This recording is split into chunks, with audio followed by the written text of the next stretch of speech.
Time for something a little bit different. Now, I know I usually do videos about eating and stuffing my face around various cities and countries of the world, and I bang on a lot about wine, because I'm a wine guy, but I'm also a sake guy.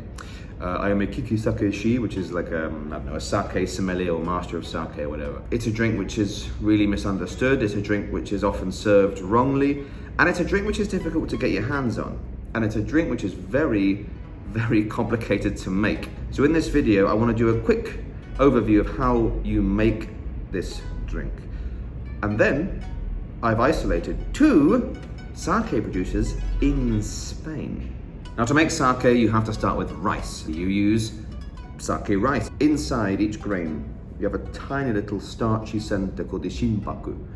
That is what gives you all the elegance and the flavor, usually, what you want to get close to. Outside it, you have all the unwanted sort of fats and other bits and bobs that you're trying to not ferment, essentially. So, to get to that lovely starchy core, the shinpaku, you need to polish your rice, okay? You have these incredible machines, and they'll slowly polish your little rice grains, and they'll get smaller and smaller and smaller. So, one thing is for sure, that the more polished your rice, the more expensive your sake is going to be, because you're using less material to make your drink. So once you have your polished rice, you're good to go. So first of all, you need to wash it to get all the bran off it. Then you soak it, and then you steam it in a big, well, traditionally they use a ginormous sort of wooden steaming thing called a koshiki. Now you can also just use modern technology. And then you cool it off. So you're basically creating cooked, polished sake rice. Then we're going to get to a very important moment. About 20% of that mass of cooked rice you're going to take to one side, and the rest of it you're going to put here, okay? Now with that little percentage that you took away, you're going to create what they call koji rice. Now koji rice is a spore-infected rice, which is going to help you later kickstart and carry on your fermentation, basically. So you go into these incredible rooms which look like sort of Russian saunas. They're very, very hot, sometimes 38 degrees centigrade or more.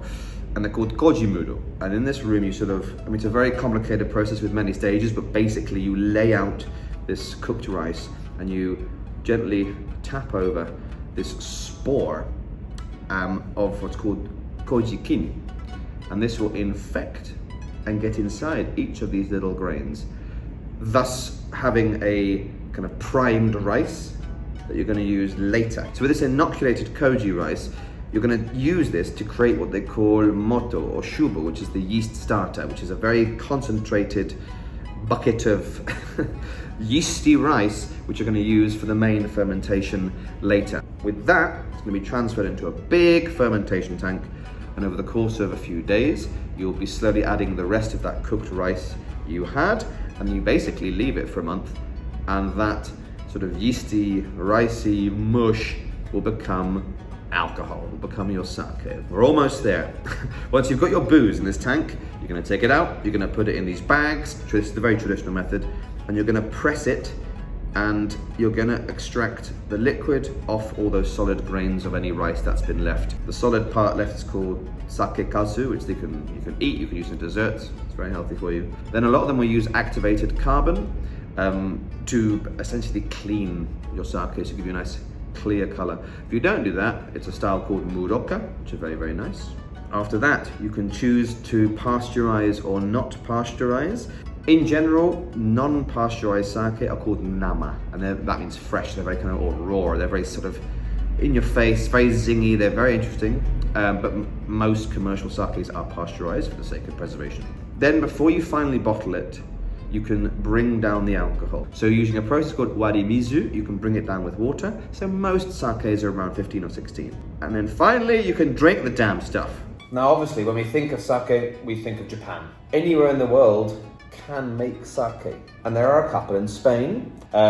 Recently, I had the luck to travel around Catalonia, and I flew by 2 different sake brewers. This one is Kensho. It's near the south of Catalonia on the border with the Ebro Delta National Park, and there's lots of rice being grown there. So in 2015, Humbert and Merichel opened this, and what is cool is they use Spanish rice. They use rice organic rice from the Delta. Now, I couldn't visit because I was there at like 10 in the morning on a Tuesday, but I flew by and I picked up a bottle of where it says on the back here, the Muroka Jumai. So Muroka means it's not carbon filtered, as you will remember. This is what they call Mediterranean sake. Wow.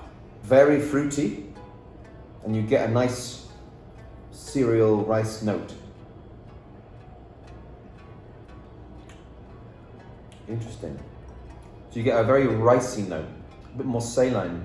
We also had the pleasure of driving through the middle of nowhere to find a man called Anthony, who has a variety of sakes there. Now, before I try them, why don't we go over there right now?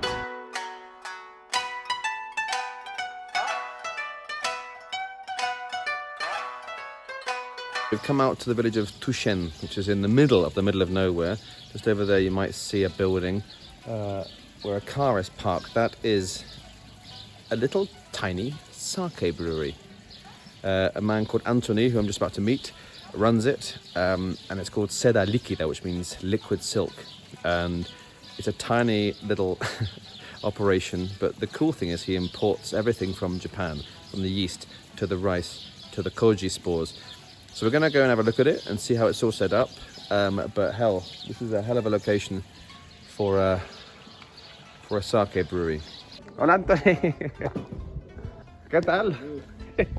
Perdona por molestarte un domingo mañana. ¿Qué tal? Mucho gusto. Un placer. Qué bonito esta zona. Por favor. Entonces mi pregunta es, ¿por qué Tuixent y por qué sake? Tuixent. Primero Tuixent porque tengo aquí una casa de segunda residencia desde hace 40 años. Vale. Y entonces, claro, me va muy bien. Otra razón es que el agua de Tuixent es ideal para hacer Y supongo sake. que los inviernos también, ¿no? Son muy fríos y va muy bien para el sake. I import the rice from Japan. Sake rice, which is very, very special rice. In the world, there are more than 200,000 different kinds of rice. But only 50, 60 can be used to make sake. Why?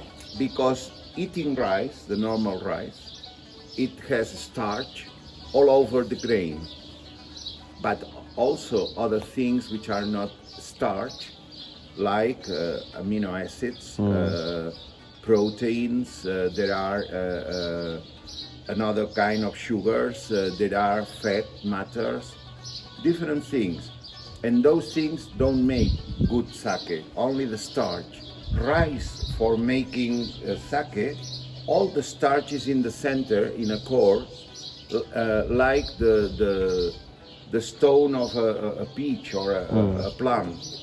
And if we have the technology and the machinery to polish this center, as small is the center, better is the sake. Then I'm using rice of 50% polished, and I import it from Japan. That's the Yamada Nishiki. Yamada Nishiki. I love Japanese culture, and then if you love one culture, the first thing you love is the food, the gastronomy, and the beverage of Japan is sake. And I wrote a book about sake in 2008, and then this gave me a lot of context, and up to now, well, I'm here. Tomorrow, and I have been preparing this. Así entramos así con mis padres. Qué bien huele.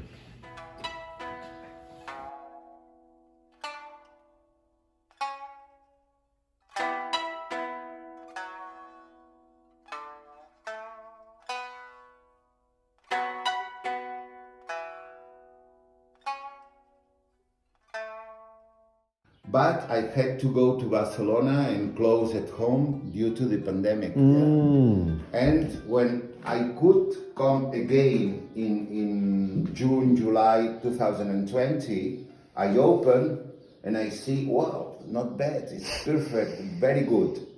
But the second time I open, not a good smell. What is happening? It's because the temperature was too high, and then it started to be spoiled.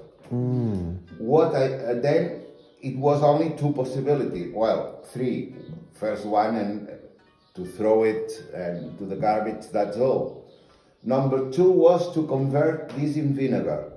But if I make vinegar here, only one molecule in the brewery, it will spoil all my future batches for life. Not good idea. The third one was to mix sake with herbs, spices, and sugar and make vermouth.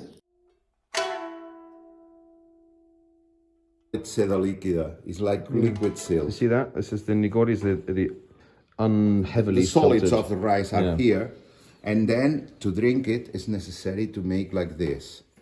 Yeah. And you will taste it. Little time. Okay. The same for you. Peter. Like you are driving. Yeah, I'm okay. Yeah, gracias. Io la media pinta. There you go. Oi, Don't know how we're going to consume this. It was great. Very, very generous man. He gave us a couple of little bottles to take away and a book. He literally wrote the book on this, Spanish language book. So yeah, now heading back. Incredible part of the country over there. This style, let's see if I can get this, is an unpressed style. There you go. So when you don't press it, you literally still have rice left. It smells yogurty. It smells creamy. And on the palate, it's soft. Now, the other one we got here is Nouveau. What's interesting about this one is, ole. They'll let all the sediment for that one go to the bottom to make the Grand Cru. Nouveau, which I thought meant nouveau like new, means cloud, because this one is what they take off the top. You see, nice and clear. Very delicate. It's floral, there's sort of peaches and apricots.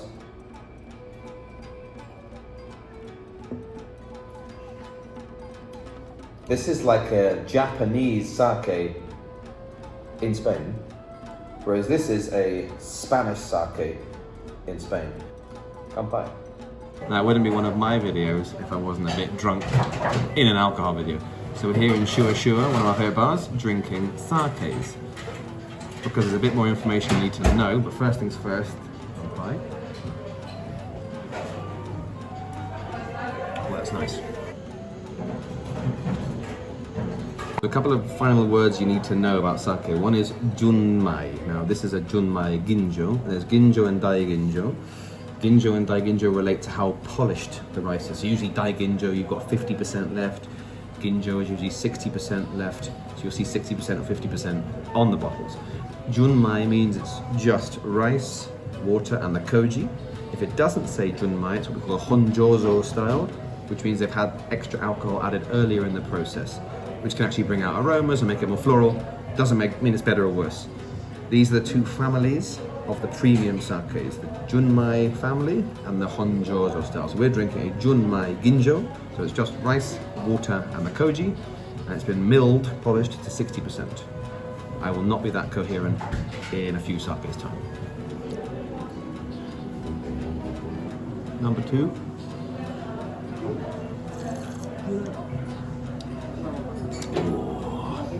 Mucho, de la misma bodega, pero este es un tokuretsu junmai, ¿vale? Sake number three, starting to feel it now. Do you remember what it was?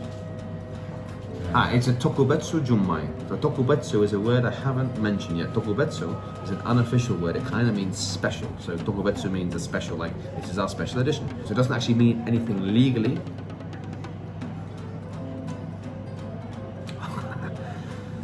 Yeah, it's banging as well. It's really good. Okay. That's got a lot of character. Este Kagatsuru es un junmai de Ishikawa. That's where we were in Kanazawa, my friend. Aha! Yeah, yes, yes, yes. Sake number 4, I don't even know what we're drinking anymore. It's from Ishikawa, and we've been in Ishikawa.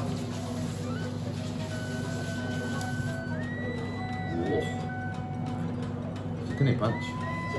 Eso sí. Esto es muy interesante. Our last sake.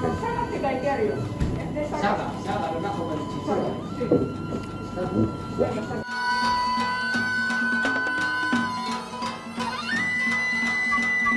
So we've just left. Bit drunk. How are you feeling? Woo! Stephen Bennett's made an Makes me slap my appearance. knee. Woo! We've had some I feel sakes. alright. You feel alright. So in short, sake is amazing. Drink sake. Like and subscribe. And yeah. Ciao.